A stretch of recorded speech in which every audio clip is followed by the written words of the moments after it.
Salam, xoş gördük əziz xanımlar, əziz izləyicilərim. Qeyd etdiyim kimi çox xanımların həyatı ilə, taleyi ilə, başına gələn bəlalarla sizləri tanış edəcəm. Sizlər də başınıza gələn hər hansısa bir hadisəni bizimlə bölüşə bilərsiniz. Eşidirəm sizi canım. Mən atam 3 ayın evlisi oldu. Heç atamın üzünü belə görməmişəm. 3 aydan sonra atam dünyasını dəyişir. Atam bir Siz dünyaya gələndən sonra 3 ay sonra? Yox, atam evlənir, 3 ay sonra dünyasını dəyişir. Maalesef ki, atam bir evladım olacağını belə bilmir. Ananın hamilə olduğunu belə bilmir. Atam rəhmətə gedən ay anam hamilə qalır. Və atam dünyasını dəyişəndən sonra anam baxır ki, hamilədir. Və heç nə də olmur, siz dünyaya gəlirsiniz. Heç nə də olmur. 9 ay öncə mən dünyaya gəlirəm və anam atır nənəmin üstə çıxır gedir. Ananız sizə sahib çıxmır, sizə atır çıxır gedir. Atır çıxır gedir. Neçə aylıq olanda? Siz dünyaya gələndən neçə ay sonra? 5-6 ay sonra da belə deyək. Nənəm mənsiz yaşaya bilmədiyinə görə. Atanızın anası. Atamın anası. Anam da deyir ki, məsələn mən burada qala bilmərəm də.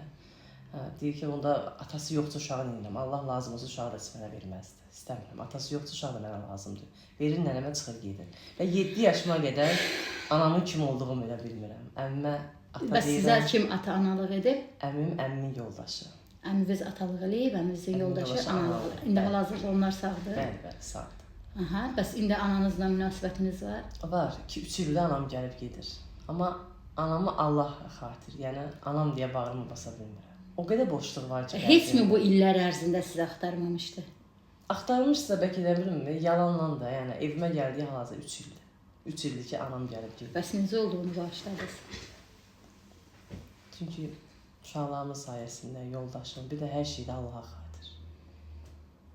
Anam bu gün də yanımdadır, amma anam istədiyi kimi mənim ürəyimdə yeri yoxdur. Analıq hissi yoxdur ona qarşı. Sadəcə Allaha xatir. Allah üçün hədiyyəsini alıram, ya evimə gəlib gedir. Bəs səndən başqa ikinci ailəsindən övladları varmı? 2 qızı var, nəvələri var. Oğlu yoxdur. Yox. Onlarla münasibətin var? Xeyr, yoxdur. Əslində anam da bədbəxt bir həyat yaşayıb, belə deyək. Məcbur eləyiblər evliliyə. Bunlar da olub. Amma mən bağışlayıram. Hər şeyə rağmen 5-6 aylıq övladı atıb evlənməkdən ötürü gedib də belə başa düşürəm. Atasının evinə gedib, sonra mənim 7 yaşımda atası məcburən elə verib onu. 7 ildən sonra 7 ildən sonra. Bu 7 il ərzində heç vaxtında mən onu bir ana kimi, yəni hissi olmadan öncə nənəm istəməyib bilim ki, mənim anamdır. Çünki yəni o özü də mi sizlə gəlib maraqlanmayıb, yoxsa nənə imkan verməyib? Xəstə olmuşam belə gəlib qalmayıb yanımda. Yəni istəməyib ki, yanına aparsın. Yəni gedəndə də sadəcə qırağıdım. Elə deyək. Belə analar var, daş ürəkli analar 7 da var. yaşında bütün həyatımı alt-üst elədi. Və hər şeyi mənə danışdı. Sonra Mənən danışdı sənə? Anam özü çıxdı qarşıma. Anam dostluğuma atamın... Sənin 7 yaşın olanda anan qarşına çıxır və sənin anan olduğunu etiraf edir. O günə qədər sən bilmirdin anan odur. O günə mənim həyatım alt-üst olur. Və mən bunları istəmirəm, nə onu istəmirəm. Sən dedin ki, əminlə yoldaşı sənə baxıb. Sən əminlə yoldaşı sənin anangildən öncə mi evlənmişdi? Yox, sonra. Mən elə bil ki, mən 1 yaş yarım olanda əmim evlənir. Həmin vaxta qədər nənə baxır sənə. 1 yaş yarımda uşaq, heç nə qalmır, amma ayrılanda öyle onların mama papa deyirəm. 7 yaşımda anam hər şeyi danışır. İndi onların sənə qarşı münasibəti necədir? Çox yaxşı. Yəni o əmim üçün ölümə belə gedərəm, həqiqətən. Nənə necə? Nənə sağdırmı həmin? Hə, nənəm sağdır. Allah adı çəkiləndə hər bir şeyindən keçərəm. Allahım üçün bugünkü günə də şükür. Bir oğlum, bir qızım da var, amma... İndi hal-hazırda xoşbəxtsənmi? Uşaqlarımla, həyatımla yox. Şəxsən özün üçün xoşbəxt deyilsən, amma evladlarımın varlığına şükür edirəm. Allah sən evladlarından sevindirsin inşallah. Bugün desələr ki, aton bir günlük gələcək, 5 il ömrümdən hədiyyə eləyərəm. Çünki onu hər zaman gözlədim. Hər bayramlarım mən olmağını istəmədim. Çünki qapıma Allahdan özümə ağır acı istəmədim. Çünki ağrıyanda başımın üstə gələnəm olmadı.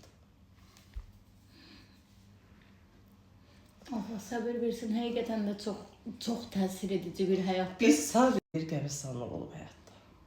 Dolanda atamın məzarına, bəli, görmədiyim məzara və Allaha onu görmək üçün yalvarmışam. Ki bu dünyada da olmasa o dünyada onu görüm. Çünki ona deyiləcək çox söz. Mən də çox təsirləndim. İnsan bəzən düşünür ki, atam olsaydı bunların heç biri olmazdı. Çünki arxam. Amma ətrafımızda baxsaq ki, elə atalı insanlar var ki, Sadece Daha yaralı yerim oldu. Hətta insan oradan tutulur ki, o olsaydı bəlkə olmazdı. Sən atan nədən rəhmətə getdi? Neçə yaşında Atam getdi? əslində ali savadlı olmalı. İnstitutu qutaran ili kəndə gedir gəzməyə. Ova çıxanda öz tüfəngi asılıb öz ürəyindəndir. Vay vay, öz tüfəngi özündəndir. Hə, bu hadisələr çox eşitmişəm, çox adamlarda olub həqiqətən də. Nə bilim, valla çox duyğulandım. Həqiqətən də həmişə gözlərimə baxanda mən hiss eləyirəm, həmişə danışırsan. Düzdür, tam axıra qədər dinləyə bilmirəm, çünki ürəyim parçalanır belə bir hekayə eşidəndə. Ananın övladdan vaz keçməyi mənə çatmır. Mən övladlarım üçün, şəxsən mən özüm övladlarım üçün canımdan. İnsan hər şeydə səbr eləyə bilir, hər şeydə dözə bilir. Mövzu övlad olunca insan orada dayanma söhbəti olmur. Onlara Ona görə inşallah özündə görmədiyin arzular və övladlarından görərsən. Səbirli ol, artıq sən özün də bir anasan. Anana da bağışlayırsansa bu özü böyük bir addımdır. Hansı ki sənə sahib çıxmayan ananı gəlib 36-35 yaşlarında bağışlamaq bu özü böyük bir iradədir, böyük bir gücdür. Yəni səndə bu qəlbində bu sevgi varsa, bəlkə də heç içdən bağışlamamısan, amma ən azından onu geri qaytarmamısan. Bəs onu bağışlamaq üçün o mu sənə yaxınlaşdı, yoxsa sən mi onu axtardın? O sənə yaxınlaşdı. Üzrxahlıq elədi. Mən dedi yaşamadım heç nə. Mən Allaha dedi gecələrim olmasın deyə yalvardım. Çünki gecə dedi o eyni otağı paylaşanda dedi sadəcə düşündüyüm bir aton oldu. Anam deyirdi. Anam o qədər atamı çox sevib ki, onun dedi vaxtı bütün dedi. Bəs o qədər çox sevdiyi halda sözü də kəsirəm. İnsan çox sevdiyi bir insanın övladının nabarot ona daha çox bağlanmalı. Onun qoxusunu səndən almalı idi axı.